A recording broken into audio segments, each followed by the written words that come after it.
Kenya's wild heart beats in many forms. Some vast and untamed, others quiet and hidden.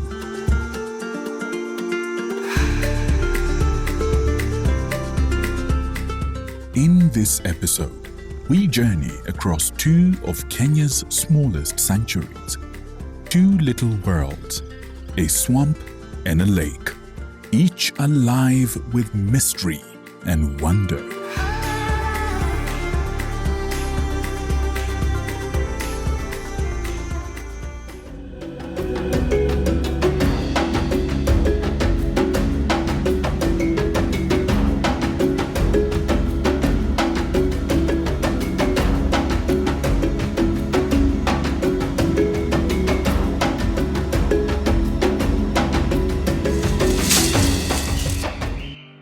From the misty edges of Saiwa Swamp in the west to the shimmering shores of Lake Elementaita in the Great Rift Valley, we travel across hundreds of kilometers, chasing the poetry of smallness.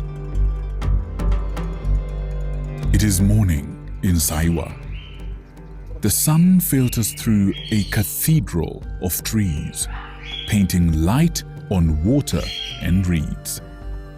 Here, in Kenya's smallest national park, just 3 kilometers squared, every inch hums with life. It feels less like a park and more like a secret, kept by the forest. Saiwa is a world built on balance, water and wood, silence and sound. It was created to protect one of Africa's rarest antelopes, the elusive and elegant Sitatunga.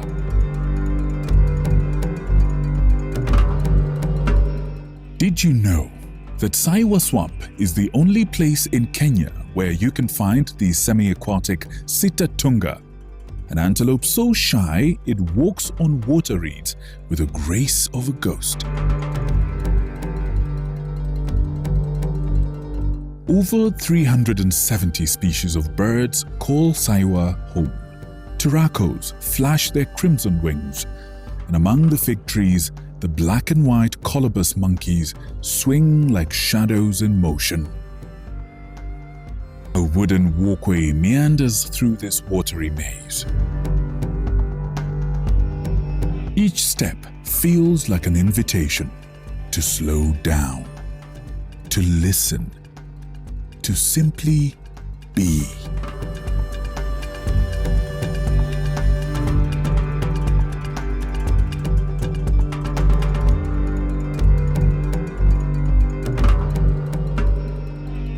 Did you know that Saiwa Swamp sits at the heart of a unique river system where underground springs feed the swamp, and every drop eventually joins the mighty River Nzoia on its long journey to Lake Victoria?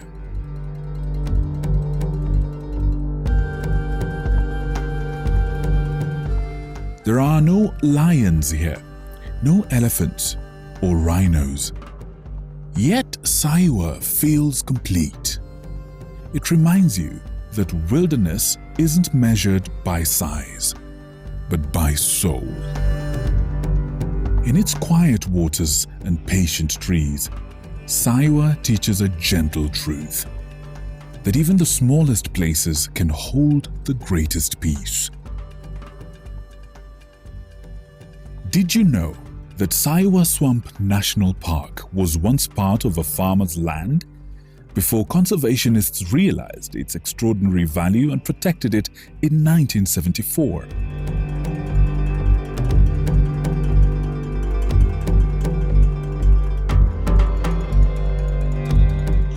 The park is found in Trans Nzoia County.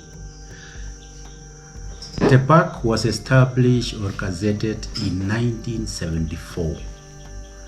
The purpose for gazettement was, one, to create a habitat for the Sitatunga antelope. Secondly, we have the ground grain birds.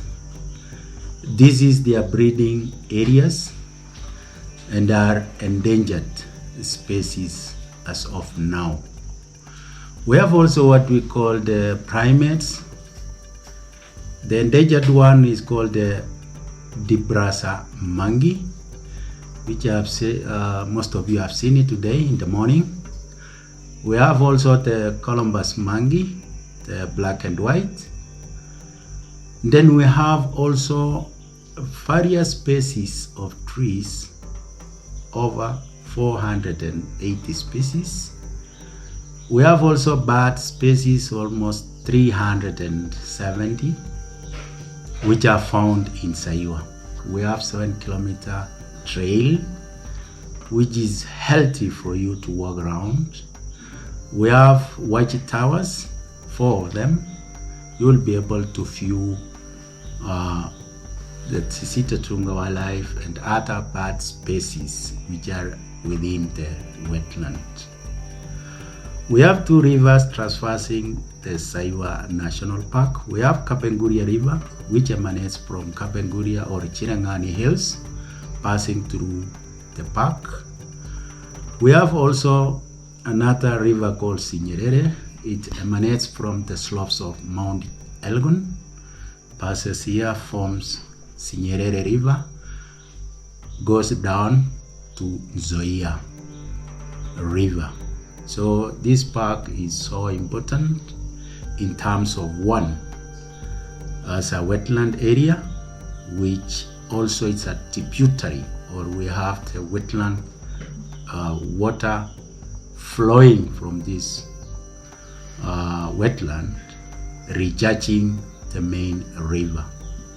Other facilities in the park, we have 1 treetop hut house. We have also other facilities of camping. We have tents, and we have a camping area. You just come with your own food. We have tents here. We hire 500, both for local and non-local. The price 500. We have the beddings. For the treetop hut, the locals rate is 2,500 per pack, or for 2 people, and then for non-local is $50. In most cases, they enjoy are having or sleeping in their hut, and also enjoying viewing the wildlife along the wetland area.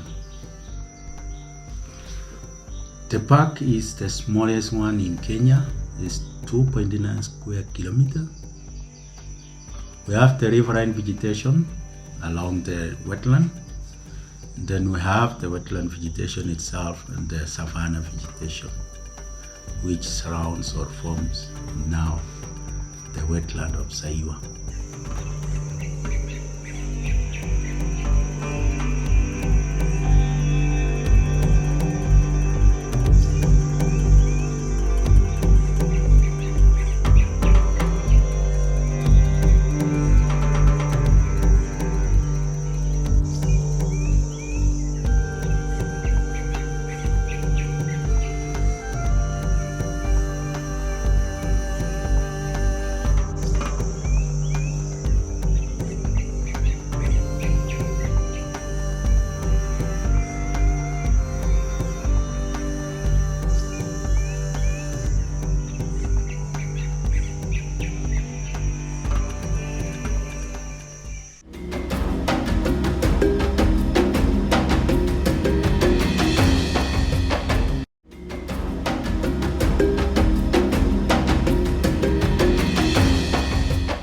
Our journey takes us east, 8 long hours across changing skies.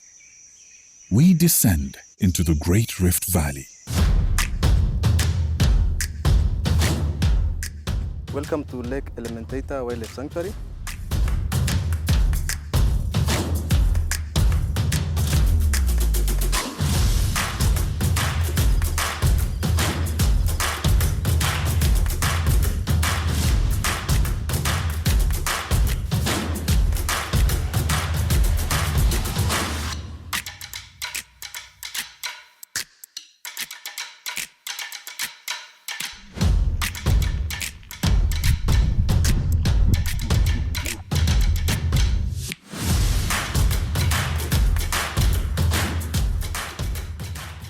Elementaita is a lake of moods. Sometimes tranquil and glassy, sometimes wild with wind and light. It is one of the trio of Rift Valley soda lakes, alongside Nakuru and Bogoria. They form a UNESCO World Heritage Site. Lake Elementaita is a World Heritage Site because of the lake systems. Yes, the lake systems comprising of Naivasha, Nakuru and Elementaita. It's not only about the lakes but also the biodiversity in that place. Yes, number two, it's also a Ramsar site. A Ramsar site is a wetland of international importance, recognized all over the world. So you can see these wetlands here, they host a lot of biodiversity, like the birds, the wildlife, everything. So it's actually recognized internationally. Also, number three, it is an important bird area. I talked before, it's an IBA, important bird area, because of the 450 species of birds around this place. So it's being recognized for conservation and so forth. The warden tells us that Elementaita's magic lies in its contrast. Flamingos against volcanic rock, heat against cool breeze, salt and serenity. Wildlife Sanctuary is the newest sanctuary in KWS. It was gazetted in 2010 and it was operationalized in 2022. Yes, this lake is among the smallest but with a lot of biodiversity. It covers an area of 25 square kilometers. 80% is water. The rest is just a small terrestrial area.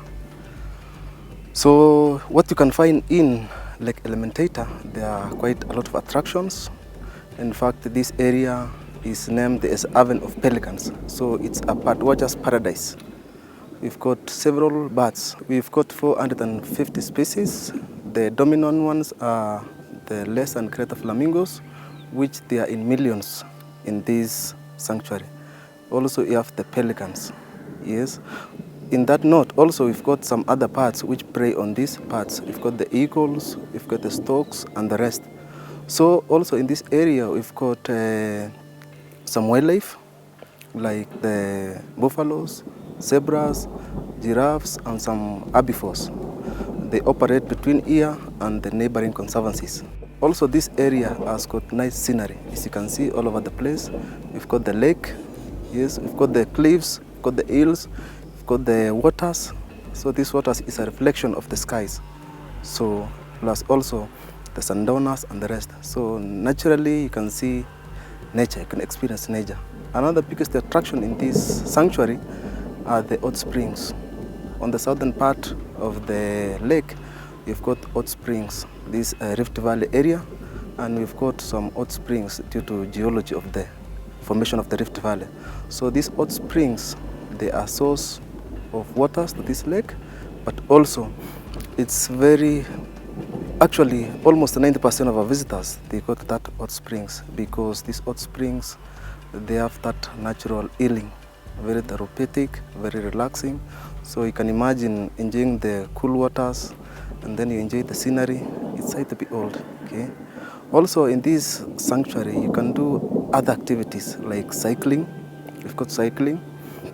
You can do nature walks, enjoy the nature. Also in this sanctuary, you've got some special activities you can do. Like for example, you can do some sports. Yes, we've got a safari rally just the other day. It's done within this area. So it's one of the attractions you can do in this sanctuary. Also in this sanctuary, you can engage in activities like camping. We've got campsite, you can camp around the area. Okay. Another thing you can do is you can do some events, like team building activities you can engage in. We've got several lodges around the area which they don't have any space, so they come to the sanctuary, they do some the activities. Also in these lodges, we partner with them. They can hold the breakfast here, the dinner, they can hold just at the shore. So it's very relaxing, you can enjoy. I talked about the hot springs. It's one of the favorite places where the hoteliers partner with them, they set their table and the visitors enjoy.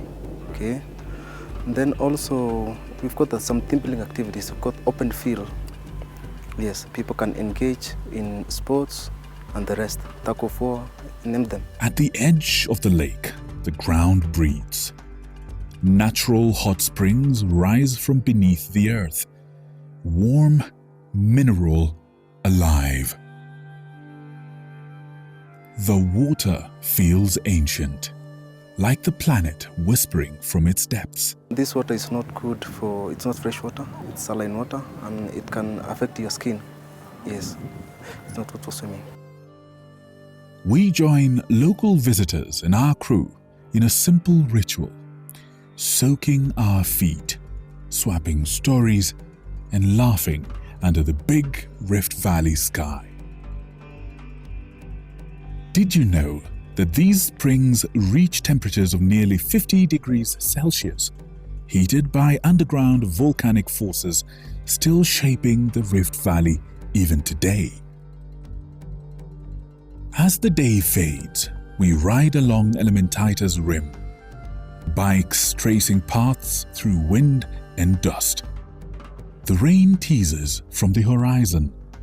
The sun fights back, breaking through the clouds in one last golden blaze.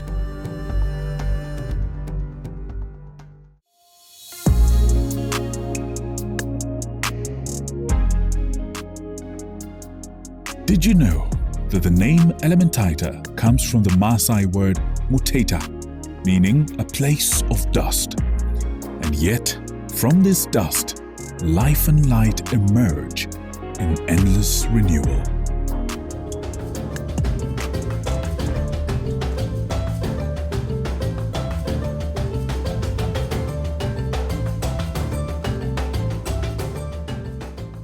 Perhaps it is in these little worlds, these small, perfect corners of creation, that we glimpse the genius of nature. Saiwa, Elementaita, each tiny, each complete, each whispering the same eternal truth, that wonder is not in size, but in the seeing. We are but travelers, blessed to walk this land, where even the smallest places hold the greatest of dreams. PORINI, the voices of the wild.